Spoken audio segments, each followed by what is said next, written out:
Ayah Wayan Mirna, Darmawan Salihin, kembali mendatangi Direktorat Kriminal Umum Polda Metro Jaya. Kedatangan ayah Mirna untuk menanyakan perkembangan kasus kematian putrinya.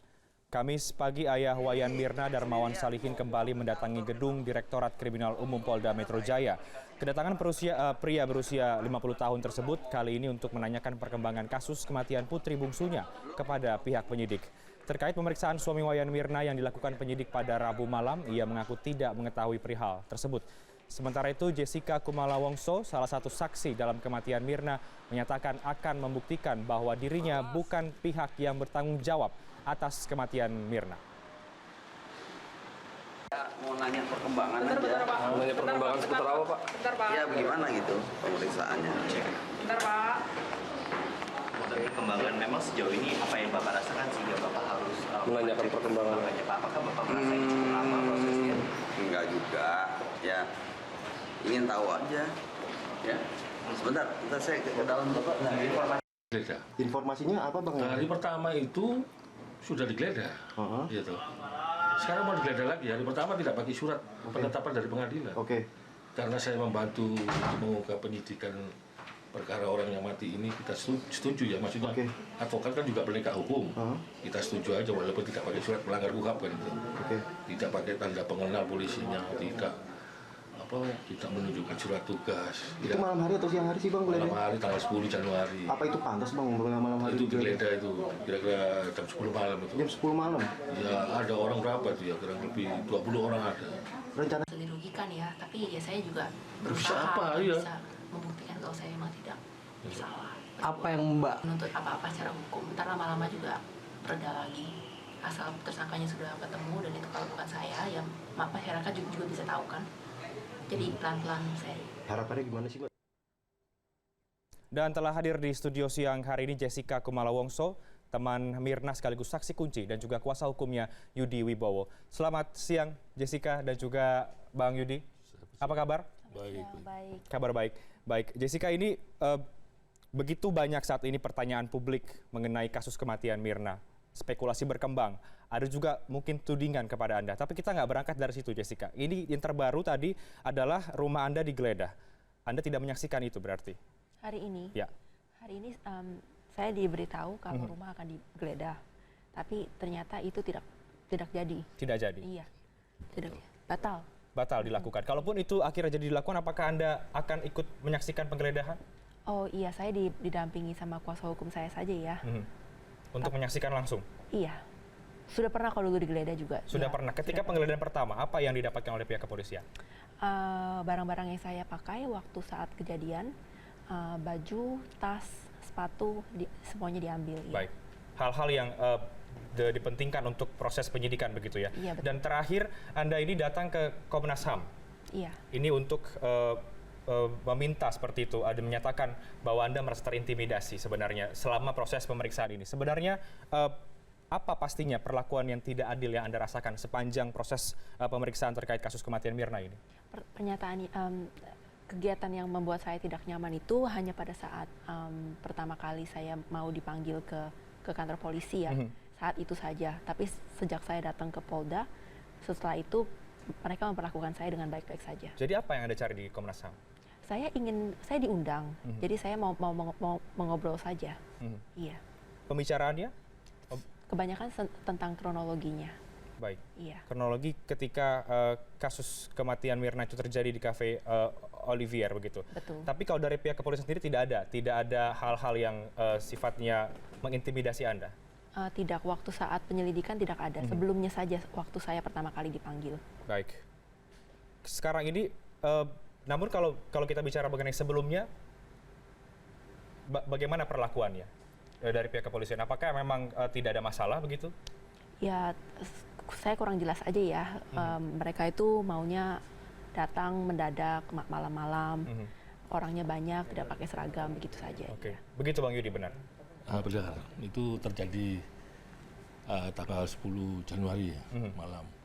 Pertama yang datang Polsek Tanah Abang memberikan surat panggilan untuk hari Senin diperiksa ya. Terus tidak lama malam-malam lagi beberapa jam kemudian datanglah dari Polda Metro Jaya Jatan Ras Unit 1 Ya itu datang berapa orang banyak menggeledah rumah dan menyatakan dia mau datang itu mau Memeriksa. bukan memeriksa, mau Apa ya? seharusnya kan penyelidikan. Ya. Itu namanya tanya jawab dulu apa Ngobrol, bilangnya ngobrol, ngobrol dulu ya, interogasi. interogasi. Baik. Iya. Saya bilang di KUHP itu kan nggak ada interogasi, yang ada penyelidikan. Mereka ngotot, pokoknya saya mau interogasi, ya nggak apa-apa. Baik. Advokat kan juga boleh. Jadi itu dikatakan mengganggu begitu. Kita kembali ke Jessica. Ini banyak sekali informasi berkembang, bahkan ada dugaan bahwa ada hipnotis dan lain sebagainya. Anda tanggapinya seperti apa? Iya betul, saya pernah hipnoterapi ya namanya ya. Iya saya. Bisa Anda ceritakan seperti apa? Saya tidak bisa cerita secara detail ya, cuman ya tekniknya itu dilakukan kepada saya oleh polisi. Oke, itu dilakukan oleh polisi begitu? Iya, di kantor polisinya, di Polda. Saat proses pemeriksaan terhadap Anda? Betul. Baik. Apa sebenarnya yang dilakukan oleh pihak kepolisian? Menanyakan saya banyak pertanyaan, memeriksa saya. Pertanyaannya mengenai apa? Kronologi ya kebanyakan sama hubungan saya dengan korban, dengan teman-teman saya yang lain, pekerjaan saya, sekolah saya, gitu-begitu saja ya. Itu sepanjang proses pemeriksaan ya? Iya, yang paling penting ya kronologinya itu waktu hari kejadian dan apa yang membuat kita bertemu pada hari itu, seperti begitu saja. Nah, sebenarnya apa yang membuat Anda akhirnya bertemu dengan Mirna saat itu pada di Cafe Olivier? Saya sudah 4 tahun tidak pulang ke Indonesia. Jadi waktu saya pulang ya teman-teman saya, teman kuliah semua mau reunian aja, ketemu ngobrol-ngobrol karena sudah lama tidak ketemu. Baik, jadi memang hanya karena pertemanan dan sudah lama tidak bertemu begitu. Iya, betul. Nah, Jessica, sepanjang kasus ini berkembang dan juga diperiksa, ada begitu banyak pemberitaan terhadap Anda. Apakah Anda merasa terganggu? Iya, saya merasa dipojokkan ya, dan lebihnya lagi banyak orang yang datang ke rumah saya, kan saya di sini tinggalnya sama orang tua. Jadi bikin mereka stres kan, di depan banyak kamera, wartawan menanya-nanyakan, kayak dibuntutin, digangguin gitu, mau pulang rumah aja takut kita. Ya itu aja nggak enaknya, dan nama baik saya kan jadi tercemar juga. Saya belum dijadikan tersangka secara resmi, tapi udah semua orang udah jelek-jelekin saya seperti itu. Karena Anda juga posisinya sekarang masih sebagai statusnya adalah saksi begitu. Betul. Tapi bagaimana sebenarnya kronologi ketika kejadian tewasnya Mirna setelah minum kopi itu? Setelah minum. Iya. Iya, jadi dia meminum kopinya dan dia langsung bilang kalau rasanya tidak enak, rasanya aneh. Lalu dia menyodorkan ke saya menyuruh saya untuk mencoba. Lalu setelah saya cium, aromanya emang sangat aneh ya. Baik, tapi kalau dari awal pertemuan? Awal pertemuan saya datangnya kan pagian ke tempat. Ada lebih dulu datang begitu? Iya betul, karena saya mau menghindari 3-in-1. Setelah itu ya saya datang untuk pesan meja berempat pukul 4. Lalu ya saya jalan-jalan di mallnya situ kan. Pas saya kembali sekitar jam 4.20, saya duduk, ditentukan mejanya sama pelayan yang di sana. Oh, sudah ditentukan meja oleh pelayannya berarti ya? Betul, saya bukan pesan Anda yang dulu. request begitu? Bukan, saya pesan dulu kan meja buat 4 orang jam 4 sore. Saat itu saya duduk dan saya melihat menunya, saya udah tahu sih almarhum mau pesan apa. Soalnya kita udah berbincang dulu di WA-nya itu kan di grup chat semuanya kelihatan. Dia suka banget sama Vietnamese Ice Coffee-nya yang dijual di sana. Terus selalu saya bilang, oh kalau gitu gua pesenin ya, gitu kan. Saya kan duluan. Terus sebelum ketemu ini saat itu 1 bulan yang lalunya waktu saya baru pulang sampai di Jakarta, saya udah sempat bertemu dengan Mirna dulu. Ya, jadi sudah ada pertemuan sebelumnya dengan Mirna sebelum Anda bertemu saat itu di Cafe Olivier? Betul, sudah ada. Pertamanya 2 hari setelah saya mendarat di Jakarta, dalam 1 malam itu saya makan malam dan minum kopi. Dua-duanya itu dibayarin sama Mirna. Oke. Jadi saya merasa membalas budi. Dan itulah yang dilakukan ketika di Cafe Olivier, Anda traktir Mirna begitu? Betul, itu dia alasannya kenapa saya datang duluan, karena 3-in-1. Saya pesan duluan karena saya mau mentraktir Mirna, karena udah mentraktir saya 2 kali sebelumnya. Lalu dia juga bilang kalau dia bakal datang jam 4-an. Nah saya pesan minum itu jam 4.30. Oke. 10 menit kemudian kira-kira minumannya datang. Jadi nggak sejauh yang minumnya dihidangkan 40 menit yang lalu, 5 menit yang lalu gitu, Oke. tidak selama itu. Tapi ada juga teman-teman yang lain begitu saat Anda berkumpul bersama dengan Mirna di situ. Rencananya kita berempat ya, yang Mirna bilangnya datang jam 4-an, terus yang Hani datangnya jam 5 sesudah kerja. Lalu ada salah satu lagi teman kita juga, teman kuliah, bilangnya datang jam 6.30 karena kerjanya rada telat selesainya. Lalu yang teman saya itu tidak sempat datang karena kita udah ke rumah sakit pada saat tersebut. Iya, semestinya berempat. Lalu saya tidak menyangka kalau Hani dan Mirna akan datang berbarengan karena mereka menyebutkan kalau akan datang jam 4 dan jam 5. Tapi penentuan kafe itu apakah Anda sendiri atau memang bersama-sama di grup chat Anda? Kita mengobrolkan itu di grup chat karena saya karena sudah lama tidak pulang dan saya dari Jakarta Utara ya, saya jarang banget ke Jakarta Pusat walaupun di Indonesia juga. Jadi saya tanya sama mereka, restoran apa nih yang bagus, yang enak, yang baru gitu kan, yang saya nggak pernah pergi. Nah, Hani menyusulkan 2 tempat, Olivier dan satu lagi. Nah, terus saya lihat websitenya dua-duanya dan saya lebih suka websitenya Olivier karena kayaknya tempatnya bagus. Itu aja. Sampai akhirnya terjadilah pertemuan itu begitu. Betul. Ketika Mirna minum kopi, lalu ada reaksi kejang, kolaps dan lain sebagainya. Reaksi Anda apa, Jessica? Saya panik, tidak tahu harus berbuat apa, tapi saya mencoba membangunkan Mina dan terus bilang gitu, Mina lo kenapa? Mina bangun. Hani pun melakukan hal yang sama di sebelah kanannya Mina, saya di sebelah kirinya. Apa sih sebenarnya isi pembicaraan Anda bersama dengan Mirna dan juga Hani saat itu? Kita belum sempat ngobrol loh. Jadi mereka datang berdua kan, lalu saya sambut mereka, lalu mereka duduk, lalu itu dalam hitungan kurang dari 1 menit, Mirnanya langsung, dia udah tahu kan kalau saya pesanin Vietnamese ice coffee-nya dulu, jadi dia langsung ambil, terus dia minum. Jadi kita belum sempat ngobrol. Gitu. Tapi memang itu pertemuan hanya karena ingin bertemu setelah sekian lama? Iya, dan mau makan rencananya, makan malam. Bagaimana Anda mengenal Mirna, Jessica? Mirna itu orangnya seperti apa dari yang Anda adalah teman Mirna sendiri? Mirna itu orangnya baik sekali, dia orangnya juga lucu ya. Maksudnya kalau ngomong sama dia tuh nggak selesai-selesai, kita selalu ketawa. Orangnya juga sangat kreatif, bekerja keras. Ya dia teman yang baik lah, dia orangnya nggak aneh-aneh gitu. Berarti dapat dikatakan Anda adalah sahabat dekat begitu? Tidak dekat, kita teman main waktu kuliah dulu. Tapi tidak dekat? Tapi tidak sampai mendalam, kita suka curhat atau ngomong setiap hari, tidak sampai seperti itu. Tapi kita waktu kuliah, kita ya ketemuan di kampus gitu kan ya, bahas-bahas soal assignment, terus udah gitu ya, ya sekedar begitu aja, pergi makan, pergi minum kopi, jalan-jalan ke mall, ya kayak yang anak kuliah lakukan lah, normalnya kayak gitu. Berapa tahun berarti sudah berteman dengan Mirna? Sekitar 8 tahun, iya. Lalu kita wisuda di hari yang sama juga bersama-sama, sama Hani juga, sama teman kita yang lain-lainnya. Lalu sesudah itu saya meneruskan tinggal di sana ya, mencari kerja dan kerja di sana. Tidak pulang ke Indonesia untuk bekerja, paling cuma liburan saja sedikit-sedikit. Baik. Bang Yudi, ini dalam proses pemeriksaan ini rumah Jessica, klien Anda, digeledah berkali-kali, tapi tidak halnya dengan rekan Mirna yang lain, Hani begitu ya. Bagaimana Anda melihatnya?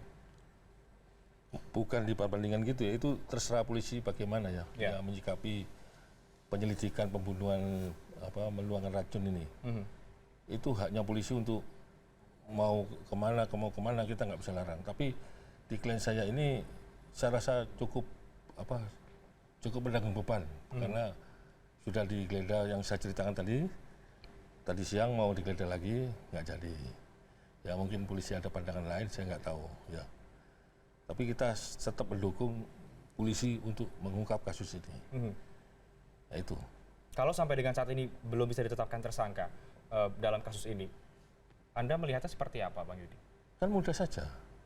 Kan kopi dihidangkan, 15 menit kemudian kan mereka minum, datang 2 orang, Hani dan Mirna. Baik. Itu kan ada CCTV. CCTV itu merekam data elektronik.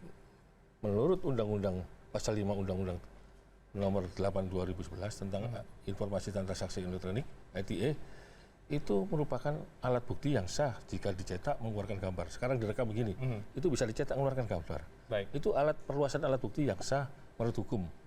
Yaitu itu kan bisa. Dan 15 menit itu kritis, waktu yang kritis untuk Jessica. bukan untuk yang lain Baik, ya. berarti Ya. dari CCTV-nya begitu Iya, ya, Bang itu, Yudi? itu sebentar. Ini untuk Jessica kan kritis waktu itu. Apakah pertanyaannya ada melihat Jessica menuangkan racun di dalam Baik, kopi itu juga yang jadi pertanyaan Anda, juga Iya. pertanyaan publik berdasarkan Iya. dari CCTV di situ. Kita ke Jessica lagi. Jessica, proses ini masih terus berlangsung. Penyidikan masih terus berlangsung, pemeriksaan, bahkan Untuk rumah yang lain kita nggak tahu. Baik. Untuk tersangka yang lain seandainya muncul tersangka baru itu nggak tahu, nggak sama prosesnya dengan Jessica. Tapi Berbeda kalau, berarti? Iya, kalau Jessica saya membela mengkritisi waktu yang 15 menit Baik. itu. Anda, ya betul. Ngapain dia? Gitu. Baik, Iya. sebagai klien tentu Anda membela klien Anda. Nah, Iya. kalau Jessica sendiri, apa yang membuat Anda yakin, meskipun saat ini Anda sebagai saksi, tapi kita tahu bahwa tudingan itu ada. Apa yang membuat Anda yakin bahwa Anda tidak bersalah? Karena memang saya tidak melakukan, saya tidak berbuat. Tidak berbuat memang. Iya. Lalu Berbuat.